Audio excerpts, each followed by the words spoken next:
আর এবার যে খবরে নজর রাখবো, বিজেপির নতুন জাতীয় কমিটি ঘোষণা করা হলো। বিজেপির কেন্দ্রীয় সংগঠনে রদবদল।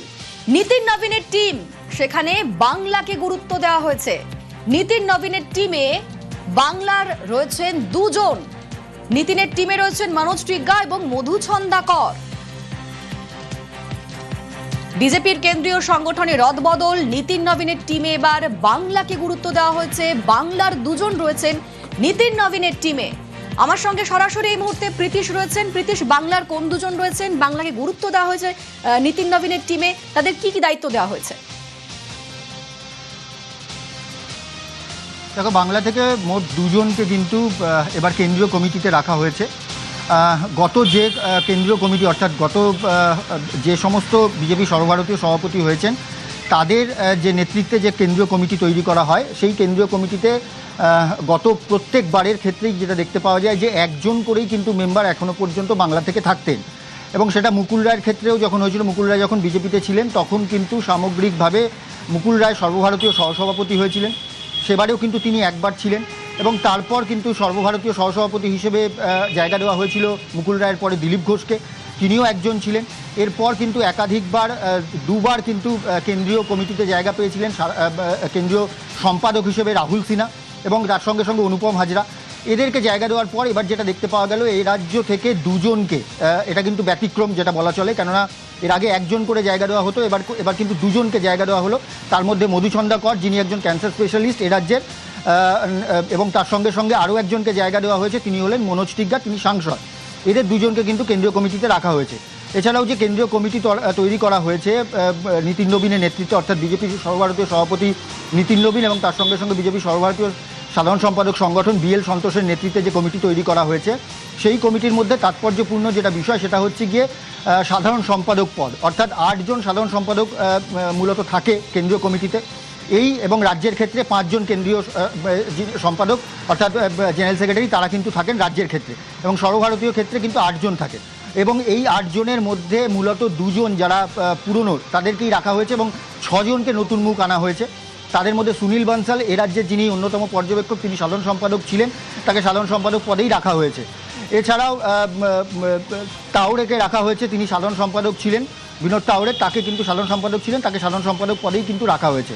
এছাড়াও নতুন মুখ স্মৃতি ইরানি, তাকে রাখা হয়েছে, সাধারণ সম্পাদক পদে নতুন আনা হলো। এছাড়াও যেটা মনে করা হচ্ছে অবশ্যই বলতে হয় এক্ষেত্রে বিপ্লব দেবের কথা। বিপ্লব দেব, তিনি বাংলার ভোটের দায়িত্বে ছিলেন, এবার তাকে সাধারণ সম্পাদকের দায়িত্ব দেওয়া হলো। আমি এটাই বলছিলাম, এটাই বলার চেষ্টা করছিলাম যে বিপ্লব দেব, তাকেও কিন্তু সাধারণ সম্পাদক পদে নিয়ে আসা হয়েছে। সাধারণ সম্পাদক পদে বিপ্লব দেবকে নিয়ে আসার অন্যতম কারণ হলো এ রাজ্যের অন্যতম পর্যবেক্ষক হিসেবে তিনিও কিন্তু বাংলার নির্বাচনের আগে দীর্ঘদিন ধরে কাজ করেছেন এবং তার হাতে একটা বিরাট রাজ্যের বিরাট অংশ কিন্তু তার হাতে দায়িত্ব ছিল। এবং সেই পর্যায়ে যেটা দেখতে পাওয়া গেছে যে এ রাজ্যে বিজেপি সরকার গঠন করেছে এবং তার জন্যই কিন্তু মনে করা হচ্ছে বিপ্লব দেবকে এবার সাধারণ সম্পাদক অর্থাৎ কেন্দ্রীয় সাধারণ সম্পাদক পদে নিয়ে আসা হয়েছে। কেন্দ্রীয় সাধারণ সম্পাদক পদে ছিলেন তরুণ চুগ, তাকে কিন্তু সরিয়ে দেওয়া হলো এবং তাকে সরিয়ে দিয়ে আইটি অর্থাৎ কমিটিতে রাখা হয়েছে, আইটির ইনচার্জ করা হয়েছে, আইটির দায়িত্বে তাকে কিন্তু রাখা হয়েছে অর্থাৎ তরুণ চুগকে। এছাড়াও কিন্তু আরও একটা অন্যতম তাৎপর্যপূর্ণ যেটা সিদ্ধান্ত, সেটা হচ্ছে রাম মাধবের ক্ষেত্রে। রাম মাধবের নাম প্রথম সবথেকে বেশি শোনা গিয়েছিল যখন কিন্তু ত্রিপুরার প্রথমবারের যে নির্বাচন, অর্থাৎ বামেদের সরিয়ে ত্রিপুরাতে যখন কিন্তু বিজেপির প্রথম সরকার হয়েছিল এবং তখন কিন্তু মুখ্যমন্ত্রী হয়েছিলেন বিপ্লব দেব, এবং বিপ্লব দেব তখন কিন্তু বিজেপির ত্রিপুরা রাজ্য সভাপতিও ছিলেন। এবং এই সাধারণ সম্পাদকের দায়িত্ব দেওয়া হলো। ধন্যবাদ প্রীতিশ। বিজেপির কেন্দ্রীয় সংগঠনের রদবদল, জাতীয় সাধারণ সম্পাদক স্মৃতি ইরানি, বিপ্লব দেব, এ নিয়ে আরো জানবো। আমার সঙ্গে দিল্লি থেকে মৈত্রেয়ী রয়েছেন প্রতিনিধি। মৈত্রেয়ী, কাদের কাদের রাখা হয়েছে এই টিমে এবং নীতিন নবীনের যে টিম বাছাই করা হয়েছে, এই টিম বাছাইয়ের ক্ষেত্রে কোন কোন বিষয়গুলোকে গুরুত্ব দেওয়া হয়েছে? দেখো, নীতিন নবীনের যে টিম, সাধারণভাবে যখন বিজেপির কেন্দ্রীয় সভাপতি সর্বভারতীয় সভাপতি বাছাই করা হয় বা তিনি দায়িত্ব নেন, তারপরে তিনি তার নিজের টিম তৈরি করেন কেন্দ্রীয় টিম, এবং প্রায় 6 মাস হয়ে গিয়েছে নীতিন নবীন দায়িত্ব নিয়েছেন। এই যে টিম তৈরি হয়েছে, যেখানে 13 জন ন্যাশনাল ভাইস প্রেসিডেন্ট রয়েছেন এবং ন্যাশনাল জেনারেল সেক্রেটারি সর্বভারতীয় সাধারণ সম্পাদক, যারা মূলত কেন্দ্রীয় সর্বভারতীয় সভাপতি তার হয়ে সংগঠনের যে বড় সড় দায়িত্ব তারা সামলায়।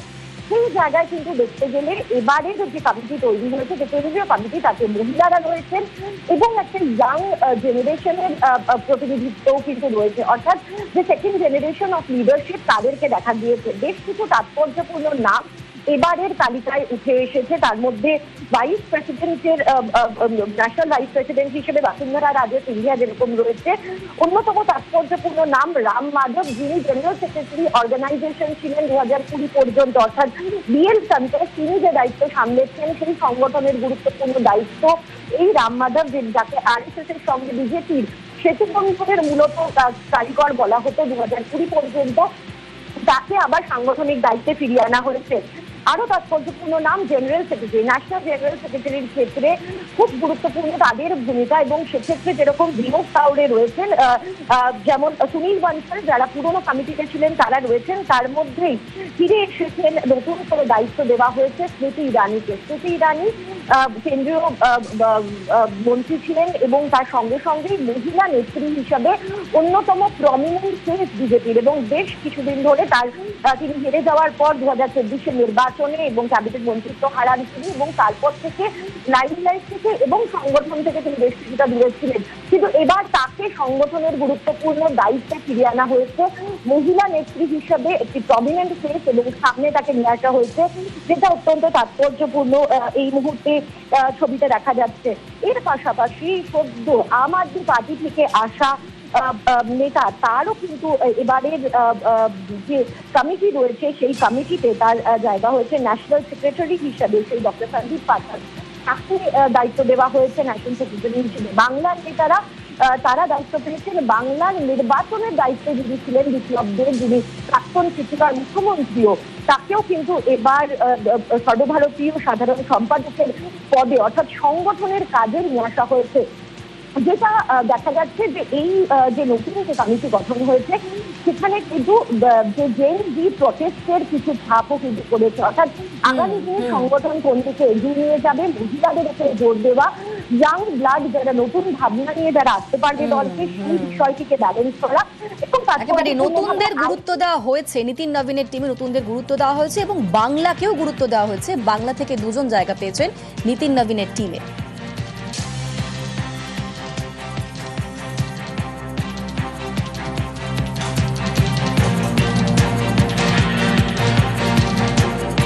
আপনাদের জানাচ্ছিলাম বিজেপির কেন্দ্রীয় সংগঠনের রদবদল, নীতিন নবীনের যে টিম তাতে বাংলাকে গুরুত্ব দেওয়া হয়েছে। নীতিনের টিমে রয়েছেন মনোজ টিগ্গা, মধুছন্দা কর, জাতীয় সম্পাদক করা হয়েছে মনোজ টিগ্গাকে, আর মধুছন্দা করকে জাতীয় সহসভাপতির দায়িত্ব দেওয়া হয়েছে। বাংলার ভোটে সাফল্যের পুরস্কার বিপ্লব দেবকে, বিপ্লব দেব পেলেন জাতীয় সাধারণ সম্পাদকের দায়িত্ব। 26-এ বাংলার ভোটের দায়িত্বে ছিলেন এই বিপ্লব দেব এবং বাংলাতে বিপুল সাফল্যের সঙ্গে জয়ী হয়েছে বিজেপি। অবশ্যই সে কারণেই বলা হচ্ছে যে বাংলার ভোটে সাফল্যের পুরস্কার বিপ্লব দেবকে। নবীন টিমে বাংলাকে গুরুত্ব দেওয়া হয়েছে, মনোজ টিগ্গা তাকে জাতীয় সম্পাদকের দায়িত্ব দেওয়া হয়েছে। মনোজ টিগ্গা বঙ্গ বিজেপির আদিবাসী মুখ, উত্তরবঙ্গের নেতা, বিধানসভার বিজেপির চিফ হুইপ ছিলেন। সে মনোজ টিগ্গা, তাকে এবার জাতীয় সম্পাদক করা হয়েছে। জাতীয় সহসভাপতি মধুছন্দা কর, তিনি ক্যান্সারের চিকিৎসক, দীর্ঘদিন ধরে বিজেপিতে সক্রিয়, বিজেপির ডক্টর সেলের দায়িত্বে ছিলেন তিনি। সেই মধুছন্দা করকে এবার জাতীয় সহসভাপতির দায়িত্ব দেওয়া হয়েছে। বিপ্লব দেব ত্রিপুরার প্রাক্তন মুখ্যমন্ত্রী, 26-এ বাংলায় ভোটের দায়িত্বে ছিলেন তিনি, তাকেই এবার জাতীয় সাধারণ সম্পাদকের দায়িত্ব দেওয়া হয়েছে।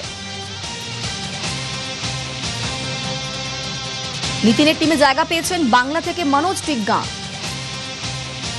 টিগ্গা, তাকে জাতীয় সম্পাদক করা হয়েছে, আর জাতীয় সহসভাপতি তাকে মধুছন্দা করকে এই দায়িত্ব দেওয়া হয়েছে। মধুছন্দা কর তিনি ক্যান্সারের চিকিৎসক, দীর্ঘদিন ধরে বিজেপিতে সক্রিয় রয়েছেন এবং বিজেপির তাকে দায়িত্ব দেওয়া হয়েছে, এবার জাতীয় সহসভাপতির দায়িত্ব তাকে দেওয়া হয়েছে।